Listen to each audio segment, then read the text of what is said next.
မင်းတို့ကြည့်လိုက်ပါဦးဒီဆရာဝန်ကောင်းမဖော်နိုင်အောင်ဖြစ်နေတာလူနာကိုစိတ်ကူပေးနေတာလားဒါမှမဟုတ်လူနာမိမရဲ့အနှောက်အယှက်ကိုခံနေရတာလားဆိုတာဝေခွဲမရတော့ဘူးသူတို့နှစ်ယောက်ရဲ့မဖွဲ့မရလုပ်ရက်တွေကြောင့်လူနာဖြစ်တဲ့သူမှာနာကျင်မှုတွေပိုတိုးနေရပါတယ်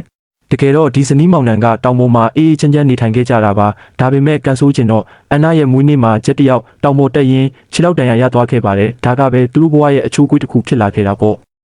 အိမ်တော်မှုတာဝန်တွေအကုန်ပခုံးပေါ်ရောက်လာတဲ့အန်နာတယောက်အဝိရှော်ရင်းနဲ့မတ်ဆိုတဲ့အမျိုးသားနဲ့မမျှော်လင့်ပဲဆုံခဲ့ပါတယ်မက်ကလမ်းမေးဖို့တက်ပဲဆိုပေမဲ့အန်နာရဲ့အလှမှာမိန်မောသွားပြီးမယိုးသားတဲ့စိတ်ကူးတွေဝင်လာခဲ့ပါတယ်အန်နာကလည်းမက်ဟာအယိုးအကျော်ထူးကူဆရာဝန်တယောက်ဆိုတာသိသွားတဲ့အခါမှာတော့ပတ်စံမရှိတဲ့အန်နာဟာကျဲရဲ့ခြေထောက်ကိုကုသပေးဖို့အတွက်မက်ကိုမြှူဆွဲဖို့အစီအစဉ်ဆွဲပါတော့တယ်လမ်းပြပေးရင်းနဲ့တမင်ခြေထောက်ကောက်ချင်အောင်ဆောင်ပြီးမက်ရဲ့ရင်ခွင်ထဲကိုတိုးဝင်ခဲ့ပါတယ်ဒီလိုနဲ့သူတို့နှစ်ယောက်ချက်တို့ရှိတဲ့တဲအိမ်လေးစီကိုအတူတူပြန်လာခဲ့ကြတယ်ချက်ကတော့သူ့ကိုကူပေးမဲ့ဆရာဝန်ဆိုပြီးဝမ်းသာအားရကြိုးဆိုနေပေမဲ့သူ့မိန်းမနဲ့ဆရာဝန်ကြားမှာဘာတွေဖြစ်ပျက်နေလဲဆိုတာကိုတော့လုံးဝရိပ်မိဖို့မရပါဘူးနောက်ဆုံးမှာတော့ချက်ကိုယ်တိုင်ကပဲသူတို့နှစ်ယောက်စီစဉ်ထားတဲ့အကွက်ထဲကိုစိုက်စိုက်မြိုက်မြိုက်ကြီးတိုးဝင်သွားခဲ့ပါပြီ